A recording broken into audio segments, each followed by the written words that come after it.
On June 6th, a new release from Flatcar Records took flight.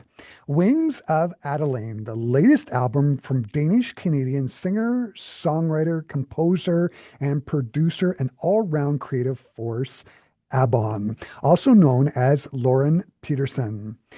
Featuring her ethereal vocals floating over a lush cinematic bed of orchestral texture, Wings of Adelaine is a serene 10-track tapestry that invites listeners to escape the chaos of everyday life and journey into dreamlike soundscapes. Based in Edmonton, Abon is a multidisciplinary artist whose work draws from a deep well of experience and curiosity. She holds a Bachelor of Science from the University of Alberta, a BFA in dance performance from Ryerson University, and a master's in music from the Berklee College of Music. Her wide-ranging career includes recording vocals and keys with the Beach Boys and Kevin Hearn of the Barenaked Ladies, and even collaborating with the SETI Institute to send music to the moon as part of the 2022 Peregrine Mission. For Wings of Adeline, Abon wrote and mixed the entire album herself, and production shared with her producer, Chris Graham. This is a truly beautiful CD, and joining me here over Zoom to talk about her album, Wings of Adeline, I am joined by Lauren Pedersen, also known as Abon. Hey, Lauren, great to meet you here over Hello. Zoom. Thank you, Mm, Chris. Thanks for having me today. mm. So, firstly, you have a very eclectic background. You're a dancer, a sound therapist, a Pilates instructor, and you got your master's in music from Berklee as your final degree. How did you finally come around to focusing in on music full time? Well, that's been a journey because I just love so many things. But during Mm, my dance career, I started a band called the Willows. And that's when I first started arranging and writing music seriously. And we mm, were all dancers as well. So I knew then that I wanted to put all of my eggs in the music basket. So mm, after being with them for, I think it was about 6 or 7 years, I was, I just really wanted to expand what I was writing that was more jazz in the jazz mm. world. So then I just applied for the Berklee Master's program. And because I had already been in the music business and been writing, I was accepted. I was very lucky because I don't have a Mm, bachelor of music, but I grew up playing piano mm. and studying. Yeah. Can you talk about like the Willows, from my understanding, is it really influenced your love of these really closed harmonies that you hear on the disc. Like, what did you learn from performing with the Willows in regards to harmony and orchestration and that kind of thing? I guess the biggest thing for me is that I never heard only one voice. So whenever I wrote anything, I heard at least 10 voices in the mix. So it was actually it was wonderful to have three voices to kind of weave the melody throughout and hide Mm, it. And it would be these little surprising moments of this person as the melody. So that coming into this album, I had so many more voices to work with because I layered like 20 of my own voice, plus strings, plus clarinet. mm, So I think it just reinforced that I love harmony so much and I just yeah. write it. And it's paid off. I mean, your music's been featured in Danish film and TV. You've got a Mhm. Danish background, but you grew up on the Alberta prairies. How did that connection with Denmark come about? So I lived there for a number of years, and my father he's fresh off the boat from Denmark. Hmm. And I have a twin brother who lives in Denmark as well. Okay. So I have spent time there almost every year of my life. And the influence of the culture there, I just love their attention to, well, they value the arts so much. And it's a little bit different than here. Like I grew up thinking that, maybe this isn't something that you can seriously pursue. But in Denmark, it made me feel like, no, there are artists that are thriving and they Mm-hmm. care so much. So that has definitely been a influential piece of my life, spending time there. Mm-hmm. Wings of Adelaine is super atmospheric. It's soothing. It's a beautiful CD. You're also a sound therapist and breathwork facilitator. How much of that experience played a role in the feel and pace of the record? Honestly, I think 0% of the breath work, I would say. Sound therapy, I was interested in that, just the healing powers that sound that music holds. Um, from such a long time ago, and I did my sound therapy certification in Toronto probably a decade ago. Mm, But I never was working with musicians and who understood harmony and how intervals play a role in this emotional development of a song. Or so it was a very small part of my career. I was very, very small, but it has fed into my intention behind everything I create. And I want so much to create peace through mm, music and to create a healing experience, but mm, not have it under the umbrella of a sound journey or something. It's really, this is what music is to us. It's so important mm, for us humans. So, mm. yeah. Can you talk about the composition process? Like, is it just a matter of you sitting down at the keyboard? Because I mean, when I listened to the record, one of the things that struck me is you've got the piano playing, but then there's all these other instruments playing these counter melodies. Like, how does that come together? So this is the most supernatural experience for me because I start with either a melody, a vocal melody, very very short, and then I add piano chords, or it's a piano melody and I'm adding vocal layers. And it just Mm, starts with maybe one or two bars.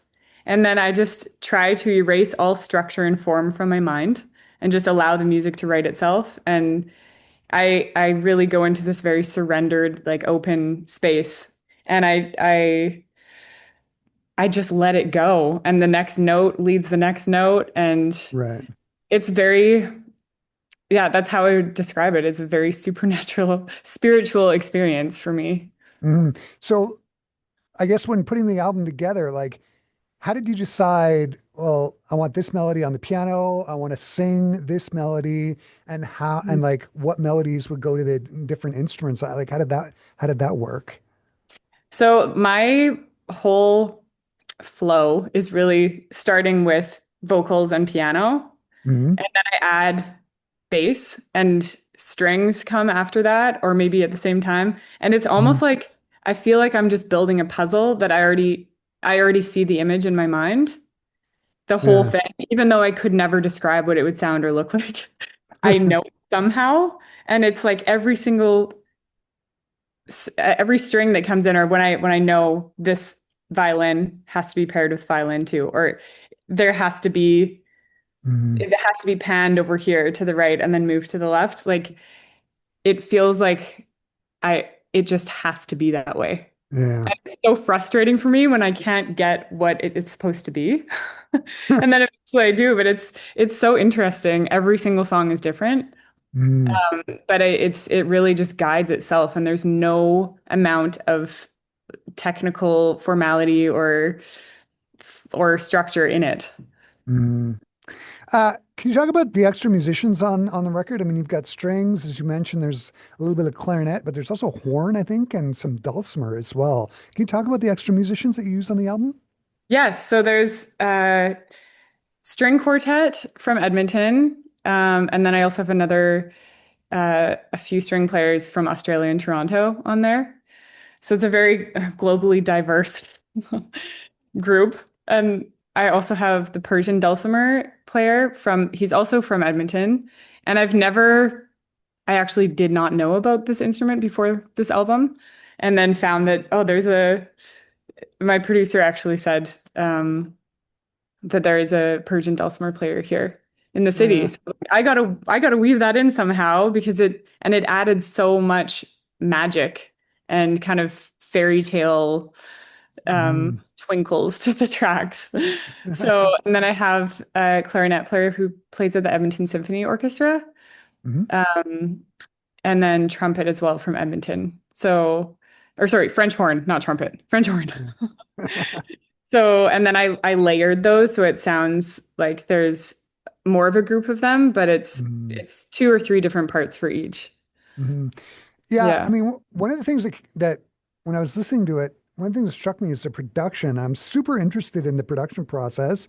Mm. Um, Firstly, can you talk about working with Chris Graham? He co-produced some of the tunes on the album and his label Flatcar Records. How did you end up working with Flatcar Records and Chris Graham? So he was I was on his label with my band, The Willows. Mm, And so I think it was last year he heard some of the stuff that I was doing and just asked if I would want to work with him again because he really believes in the music. And um, I really had been longing to work with someone because it's a very lonely process and can yeah, be. yeah. So when you're mixing and producing and doing it all, is I'm sitting in front of my screen all day alone. So Chris, I decided that I would work with him on this, and um, the tracks were all complete except for having the real string players on there. So it was Mhm, all kind of set in stone. And then we went into the studio, and he was very, very helpful in organizing the live recording. mhm. The album's got no hard edges. I mean, it's very beautiful. There's these several layers. I'm super also interested in your voice on the record is layered as well. How does that layering process work? Can you talk a little bit about that? Yeah, so I always start with the first melody that I hear, and I Mhm. just turn on my microphone, press record, and I just go for it. And then I'll add another layer and another layer, and then I go through and decide which moments are gold and which are maybe silver, and just go. So, but it really, that's the fastest part of the process for me is the vocals. Because when I'm recording, I just feel like it's like a magnetism with the layer underneath that I just have to go there. Mhm. Like, I mean, we live in a world now where it's not the mixing board is not essential. I mean, with computers, you can have as many tracks as you want. Are you Mhm. using like a Pro Tools or like what kind of a software are you using for the I use like I putting use that Ableton. together? Pardon me? Yeah. I use Ableton and Cubase a little bit, but mostly Ableton. And I just find that it's very intuitive to me to work with all those layers and I can color coordinate. I mean, you can color coordinate in all of them, but Yeah. I started using that in my master's degree and I just stuck with it. So Yeah, yeah, yeah. they all have Uh, their own little language.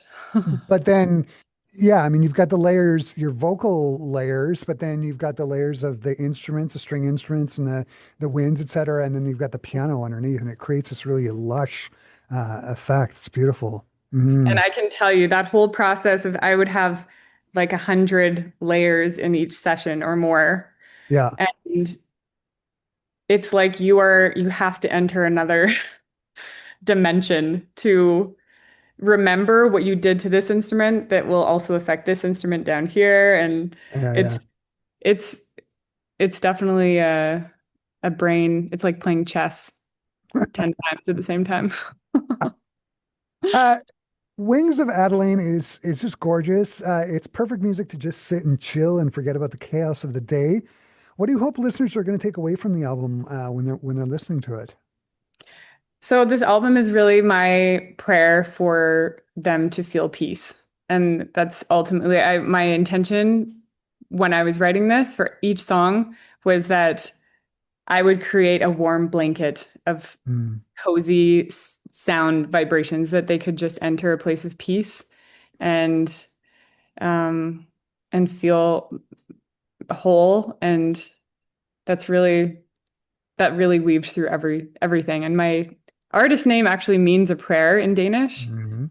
which was not something that I knew until a little bit later. It was my nickname reversed when I was trying to find a new a new band name for myself. And then it just meant a prayer. And that's really like the strongest prayer that I have for my music. Mhm. Yeah. Uh, are you going to be touring with the record? Like a little bird told me that you're going to be doing some touring in Europe, and are you going to be doing touring the album in Canada as well? Can you talk about the touring a bit? Yes. So I am setting up a tour right now in Europe, in Denmark. and London, Amsterdam, and Barcelona. And my hope is to, right after, do the same kind of circuit in Canada and the States. It's been a little bit of a I have to think outside the box a lot for this one because I can't hire an orchestra everywhere I Mm, go. yeah. So, and I can't deal with having so much of the album and the production of it lost if I'm just, singing one Yeah. melody over the track, Yeah. So I'm really trying to think outside the box, and I'm doing a few shows at churches and yoga studios and doing like a dinner sound listening kind of event as well. Mm, So, mm, yeah. amazing. Lauren, this has been a real treat to talk to you. Wings of Adeline is a truly beautiful record. All the best, and thanks so much for taking the time to sit down and talk to me about it today. Thank you, Chris.